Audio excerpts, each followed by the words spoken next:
Oke, bismillahirrahmanirrahim. Assalamualaikum warahmatullahi wabarakatuh. Salam sehat selalu dan salam industri. Kembali lagi kita ke materi selanjutnya di dalam mata kuliah manajemen distribusi dan delivery, yaitu yang selanjutnya kita akan bahas tentang customer service dan distribusi. Nah, sebagaimana kita pelajari sebelumnya, bahwa distribusi itu kaitannya sangat erat dengan customer service, karena distribusi adalah aktivitas downstream. Maka aktivitas downstream itu adalah sangat erat kaitannya dengan hubungan ke konsumen secara langsung.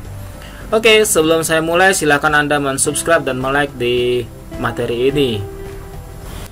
Ya, kita masuk ke sales and distribution management. Apa itu pengertian dari sales management? Sales management itu adalah suatu pencapaian tujuan tenaga penjualan secara efektif dan efisien. Ya, kita harus tahu ya, kalau kita bicara efektif dan efisien, efektif adalah itu how to the right, efisien tuh how to reduce, ya. Nah, jadi kalau misalnya kita bicara efektif dan efisien, bagaimana how to the right dan how to reduce. Dengan apa aktivitasnya? Tentu dengan manajemen, yaitu ada perencanaan, pengendalian, pelatihan, kepegawaian dan pengendalian sumber daya organisasi. Nah, sedangkan pengertian dari distribusi manajemen ya adalah suatu ilmu atau seni, ya. Nah, ini seni. Kenapa seni?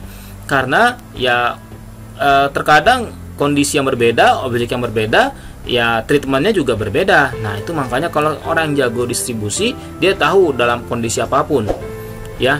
Tugasnya apa? Untuk merancang, memilih saluran distribusi, dan memotivasi anggota saluran untuk mempromosikan produk atau layanan melalui saluran. Jadi bagaimana kira-kira menggunakan saluran distribusi yang efektif. Nah, itulah tugas dari seorang distribusi.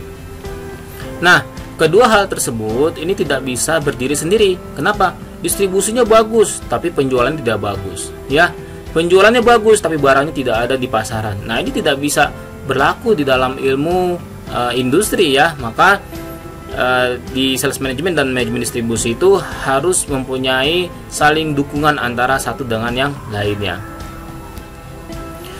Kenapa memiliki hubungan yang berkaitan? Ya, karena sales management yang tadi kita sampaikan bahwa dia melibatkan proses penghantaran dan peralihan hak kepemilikan dari suatu produk. Ya, ibaratnya kita membeli sesuatu. Ya, kalau misalnya salesnya nggak bagus, salesnya tidak tahu produknya, tidak tahu produk knowledge-nya, ya tidak bisa terjual. Kemudian kalau distribution management adalah melibatkan beberapa anggota yang menghubungkan antara perusahaan dan pelanggan. Oke, salesnya bagus tapi barangnya tidak ada, atau salesnya bagus tapi barangnya telat, ya konsumen akan kecewa, ya. Apalagi sekarang tidak ada lagi konsumen yang dia loyal ke dalam satu brand. Ya, kalau misalnya dia sudah kecewa, ya maka dia akan pindah ke produk yang lainnya, ya. Maka oleh karena itu, supaya ini bisa terjadi dengan baik, maka ada namanya aktivitas manajemen penjualan atau sales management, ya. Itu adalah strateginya. Kalau manajemen distribusi adalah perannya, ya. Jadi bagaimana how to sales, ini how to deliver, ya, seperti itu. Yang tujuannya adalah sampai ke end of customer, ya. Gitu. Nah, kenapa customer service itu penting dalam kegiatan distribusi? Ya, ini, ya. Ada istilahnya lingkaran produk, ya, lingkaran konsumen, ya, atau istilahnya customer satisfaction, ya. Kita ambil contoh misalnya handphone, ya. Ada nggak Anda misalnya menggunakan handphone loyal? Ya, mungkin sekarang coba-coba, sekarang saya pakai Android, mungkin coba nanti pakai Apple. Karena salesnya bagus, ya mungkin Anda terpengaruh dengan membeli produk lain. Nah, ini pengaruhnya, ya. Jadi di dalam customer satisfaction, ya, itu ada namanya core product, ya. Ini yang di dalamnya, ini adalah produk intinya yang terdiri dari material, quality, product features dan featuresnya dan spesifikasinya, ya. Nah, ini pengaruh ke konsumen, ya. Kalau misalnya kita bagus produknya, impact ke konsumen 20%, ya. Bagus produknya, tapi cost-nya tinggi. Nah, ya, jadi ini tidak bisa dirubah. Yang bisa dirubah ini apa? Ini produk surround-nya, ya. Apa saja aktivitasnya? Yaitu delivery service frequency, delivery reliability, single point of contact, atau sales support, ya.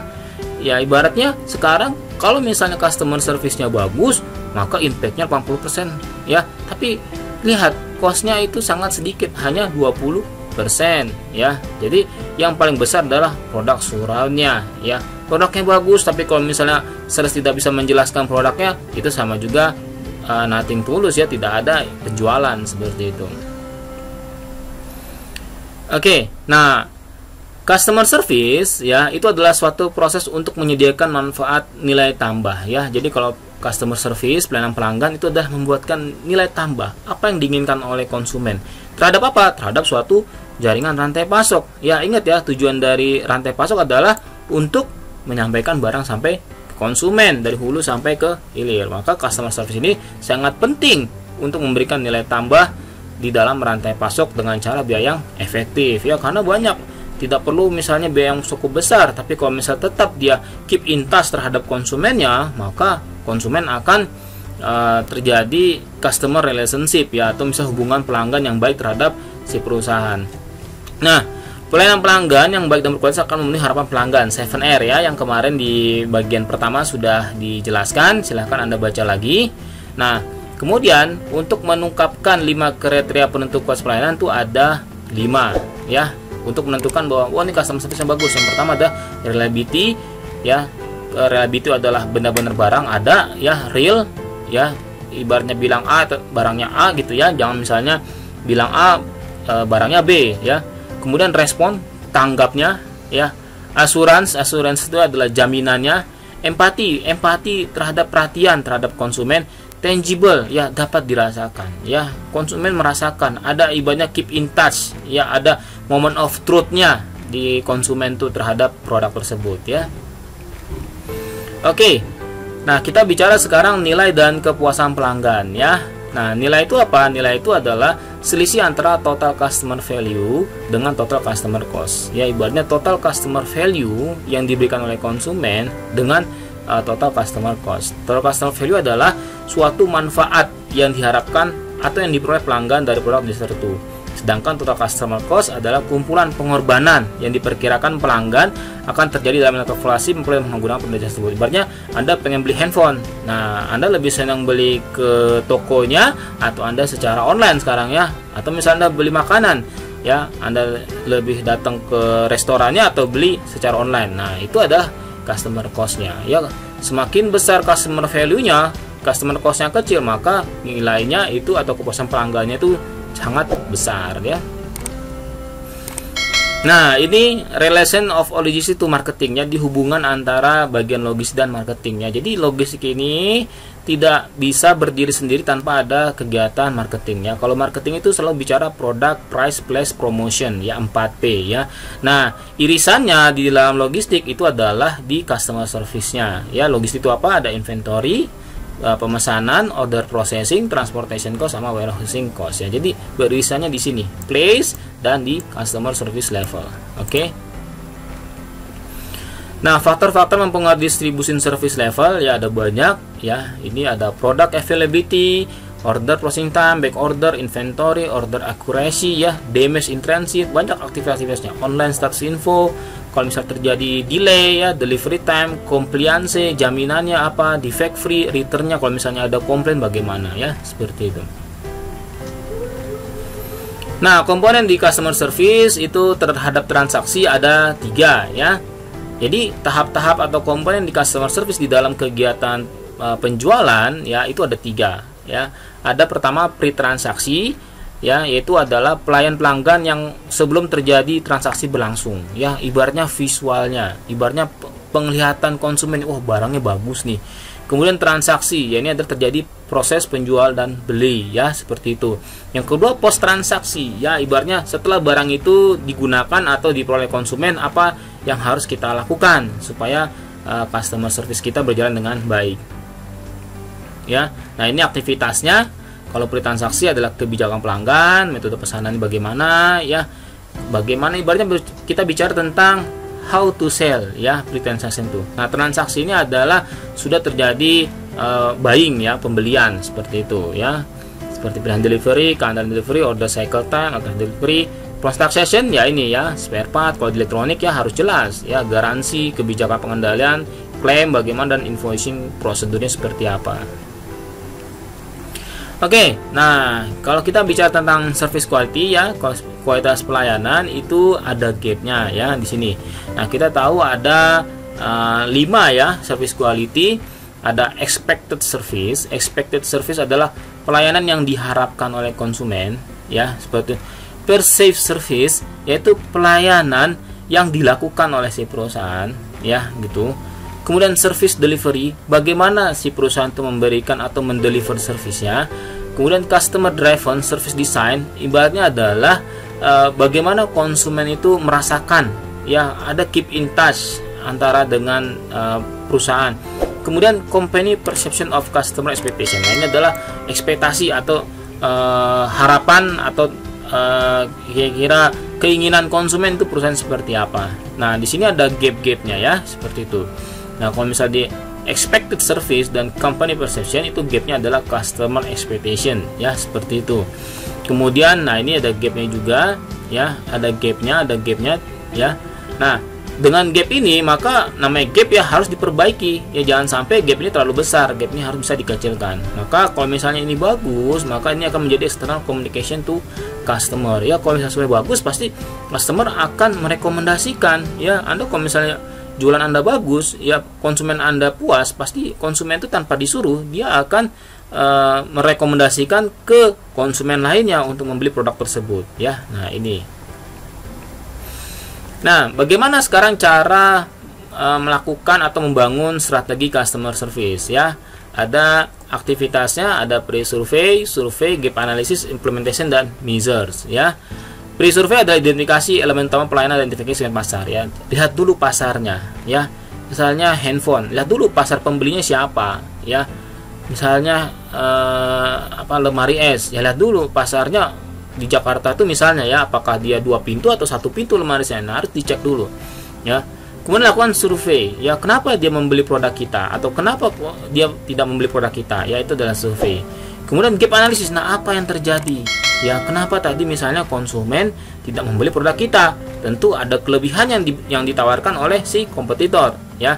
Nah, kemudian kembangkan paket layanan pelanggan khusus, nah, berikan atau kita inisiasi kira-kira apa yang harus kita lakukan untuk bisa konsumen suka dengan produk kita. Nah, kemudian diukur, ya, kemudian dikontrol, dikendalikan, ya, kira-kira dengan penambahan aktivitas ini atau misalnya kita membuat suatu aktivitas baru, kira-kira salesnya naik atau tidak, kan seperti itu, ya, lakukan dikontrol. Oke, nah ini, ya. Jadi ini grafiknya adalah customer service, ini adalah cost, ya, ada level service, ya. Ya, realnya adalah semakin cost service, ya, maka level service-nya juga akan naik, ya. Jangan sampai biayanya besar tapi penjualannya kecil, ya. Nah, itu. Jadi perlu dibutuhkan upaya untuk menyimbangkan antara tingkat pelayanan yang diharapkan dengan biaya yang perlu dikeluarkan untuk menyediakan pelayanan tersebut, ya. Tingkat pelayanan yang tinggi menyebabkan semakin tingginya biaya pelayanan, ya. Ya, ini real, ya. Tapi kalau misalnya bagusnya adalah costnya servisnya rendah tapi level servisnya tetap naik, ya. Nah, itu lebih bagus seperti itu.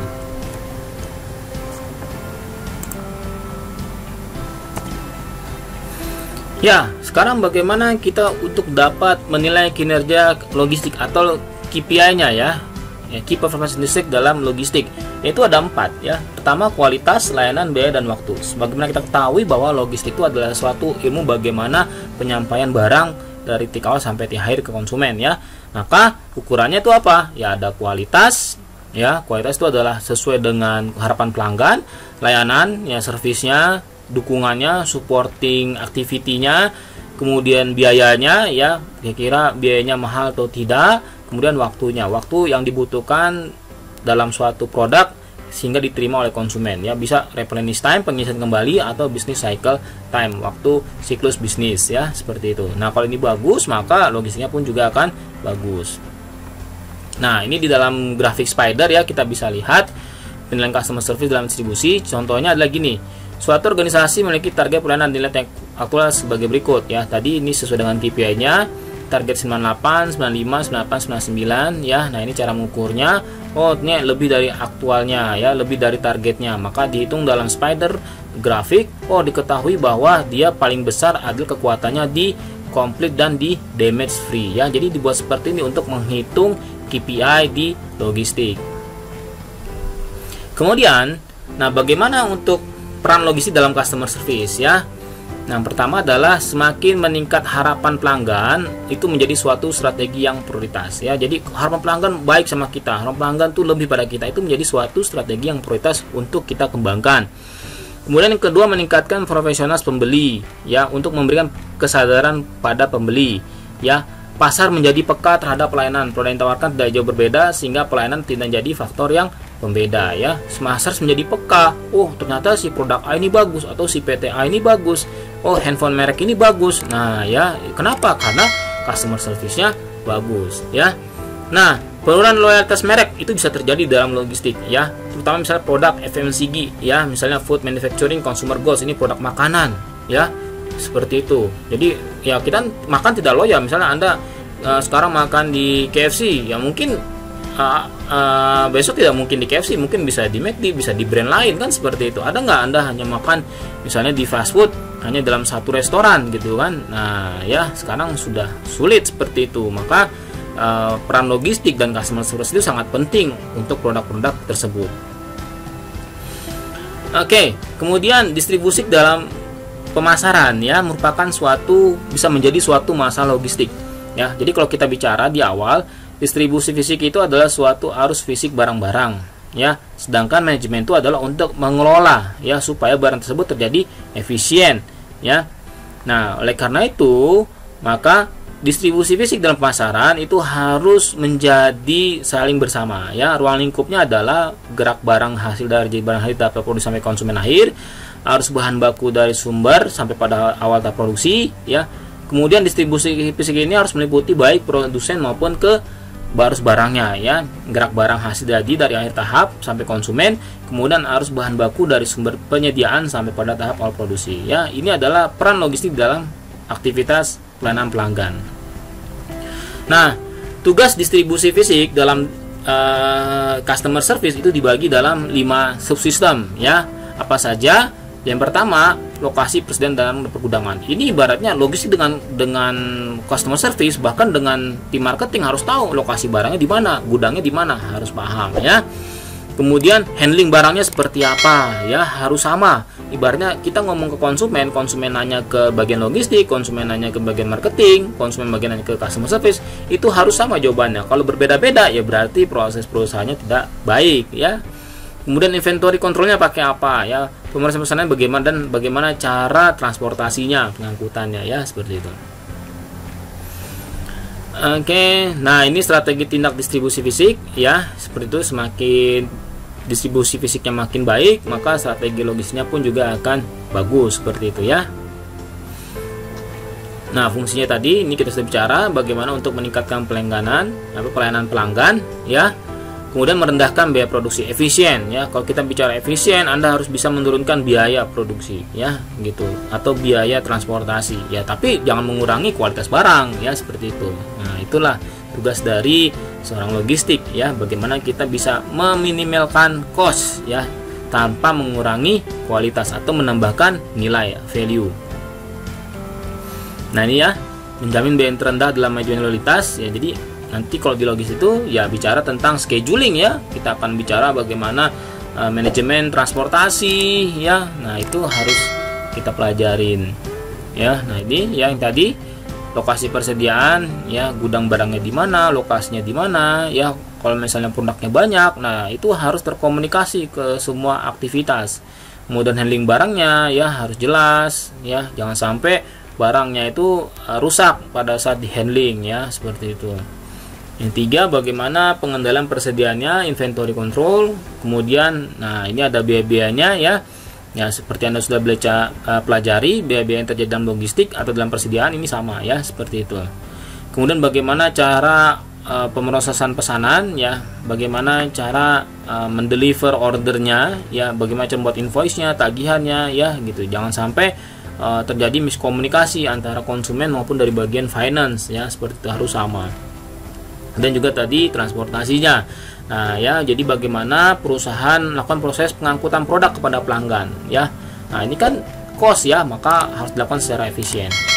Oke, sampai sini aja materinya. Sampai ketemu di kesempatan selanjutnya. Assalamualaikum warahmatullahi wabarakatuh.